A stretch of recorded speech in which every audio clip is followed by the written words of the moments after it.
बस thank you sir. नाव सांगता थोडक्यात परिचय करून द्या. सर मी मुक्काम पोस्ट बेटाडा तालुका मोहाडी जिल्हा भंडारा इथून आलो आहे. माझं प्राथमिक शिक्षण हे गावीच झालेलं आहे. माझं माध्यमिक शिक्षणसुद्धा गावीच झालेलं आहे आणि 8वी ते 10वी पर्यंतचे शिक्षण सुलोचनादेवी पारधी महाविद्यालय मोहाडी इथे झालं आहे.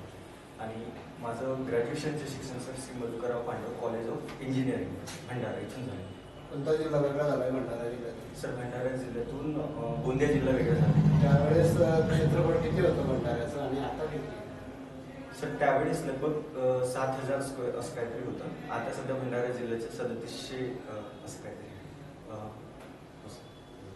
माझी माहिती करून.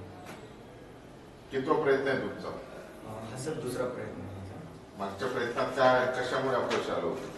सर थोडं फिजिकलमध्ये मी कमी पडलो होतो आणि इंटरव्ह्यू पण मला कमी मार्क्स मिळाले. आता सध्या कुठं रुजू आहे तुम्ही?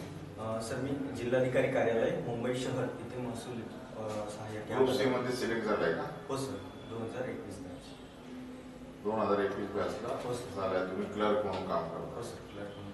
मग तुम्ही क्लर्क म्हणून काम करत असताना तुम्ही समाधानी नाहीत का?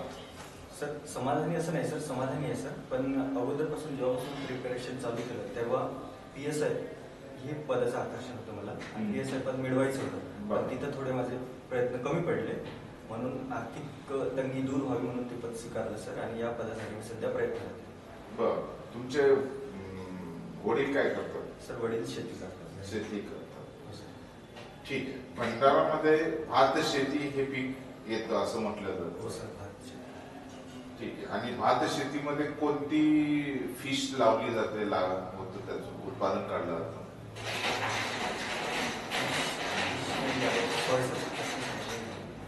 तुम्हाला फिश माहिती आहे ना? मास शेतीमध्ये मासोळीचं पीक घेतलं जातं. मागचं वर्षाचे पाणी असतं त्याच्यात माशाचे बीज सोडलं जातं. सॉरी ह्याबद्दल माहिती नाही. बरं, ठीक आहे. भाताच्या म्हणजे तांदूळाच्या 2 वाण वगैरे जाती सांगता हो सर. येईल? एक म्हणजे कालीमुच आहे आणि दुसरं म्हणजे HMT नावानं प्रसिद्ध आहे. बारीक तांदळाची जाती प्रसिद्ध आहे. सध्या पोलीस अधीक्षक कोण आहे भंडाऱ्याचे? सर श्री लोहित मताने सर. रोहित मताने. हो सर. कट ऑफ किती आहे तुमचं? सर मला 256 मार्क्स आहेत आणि कट ऑफ 249 आहे. मला 7 मार्काची लीड आहे. 7 ओबीसी मध्ये. OBC मध्ये. सध्या महाराष्ट्रामध्ये जातीपातीचं राजकारण जास्त दिसतं, याकडे आपण कसं बघता एक पोलीस अधिकारी? सर नक्कीच सर जातीपातीचं जातीय तेढ करून राजकीय लोक एकमेकांमध्ये म्हणजे समाजामध्ये द्वेष निर्माण व्हावा यासाठी करत आहेत सर. ते कुठेतरी थांबल्या पाहिजे असं मला वाटतं. बरं, ते थांबलं पाहिजे असं तुम्हाला वाटतंय. आता धर्मनिरपेक्ष या संकल्पनेला कुठेतरी छेद पडताना दिसतो, यावर आपलं मत काय? सर आपल्या घटनेनुसार ज्या पद्धतीनं धर्मनिरपेक्ष ही संकल्पना आपल्या हातात दिलेली आहे, एक प्रकारे प्रशासनाच्या हाती दिलेली आहे राबवण्यासाठी, तर वेगवेगळे राजकीय नेत्यांच्या माध्यमानं म्हणा, हे वोट बँकिंगच्या माध्यमानं म्हणा, त्यामध्ये जातीय तेढ निर्माण करण्याचा प्रयत्न होत आहे. पण प्रशासन स्तरावर ते ठीक आहे. पहिली पोलीस बटालियन कोणती? सॉरी सर आठवत नाही एक्झॅक्टली आता. ठीक आहे.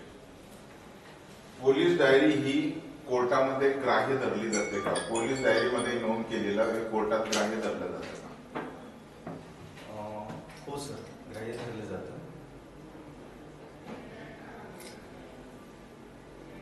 कशा पद्धतीचं? सॉरी सर ग्राह्य धरलं जात नाही. फक्त एक माहिती म्हणून तिथं सादर करू शकतो आपण.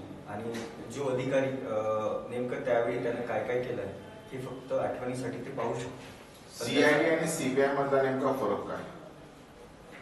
सर CBI हे सेंट्रल इन्व्हेस्टिगेशन आहे, ब्रँच आहे, म्हणजे जे राष्ट्रीय स्तरावरील गुन्ह्यांची नोंद घेतं आणि CID हे स्टेट लेवलवर गुन्ह्यांची नोंद काम करतं त्यासाठी. बरं, CID आणि CBI. आता CID चे प्रमुख कोण आहेत, CBI चे प्रमुख कोण आहेत ते मला सांगा. सॉरी सर आठवत नाही, एक्झॅक्टली आठवत नाही. ओके. आता तुम्ही महसूल विभागात काम करताय. हो सर. मग तुम्ही राज्यसेवा दिली पाहिजे किंवा दुसऱ्या पदांसाठी तुम्ही इंटरेस्टेड असायला पाहिजे, कारण तुम्हाला महसूल विभागाचा चांगला अनुभव आलेला आहे. हो सर. असं असताना तुम्ही पोलीस डिपार्टमेंटमध्येही जाताय, थोडंसं ऑड वाटत नाही, कॉन्ट्रॅडिक्टरी वाटत नाही तुम्हाला? वाट वाटतं सर, पण मी ज्या भागामधनं आले आहे आणि जे माझं ध्येय होते अगोदरपासून, म्हणजे 2 असे इन्सिडेंट घडले होते सर, ज्या माध्यमातून मला वाटलं की यार मला या फील्डमध्ये जाऊन योग्यरित्या काम करता येऊ शकतं. एकतर PSI हे पद असं आहे सर की समाजाशी डायरेक्ट त्याचा कॉन्टॅक्ट आहे, सर्वसामान्य पदाशी. त्याच्यामुळे त्यांच्या आणि मी माझी पार्श्वभूमी ग्रामीण पार्श्वभूमी असल्यामुळे त्यांच्या समस्या काय असतात हे मला माहीत आहे सर. त्याच्यामुळे मी त्या पदाला योग्य न्याय देऊ शकतो असं मला वाटतं. पोलीस प्रशासनात भ्रष्टाचार आहे याकडे तुम्ही कसे बघतो? सर मी फक्त ऐकलंय, पण प्रत्यक्ष मला तसा कधी अनुभव आला नाही सर. शेवटचा प्रश्न, NSA नॅशनल सिक्युरिटी एजन्सी याची कार्यप्रणाली काय असते ती सांगा. काम करण्याची पद्धती कशी असते? सर एक म्हणजे स्पेशली त्यांचं मेन काम म्हणजे राज्याची सुरक्षा प्रोव्हाइड करणं. आणि एखाद्या राज्यावर आपला संकट वगैरे ओढवलं असेल त्याची अगोदरच माहिती खबरदारी करून त्याची व्यवस्थित म्हणजे तो गुन्हा घडू नये किंवा तो तसा अपघात घडू नये यावर काम करणं त्यांचं मुख्य काम. आता मणिपूर इश्यू तुम्हाला माहिती असेल, झालेला होता, काय होता तो इश्यू? सर जेवढं आठवतं तसं मला वाटते त्या ठिकाणी का महिलेला निर्वस्त्र करून तिची धिंड काढण्यात आली होती सर.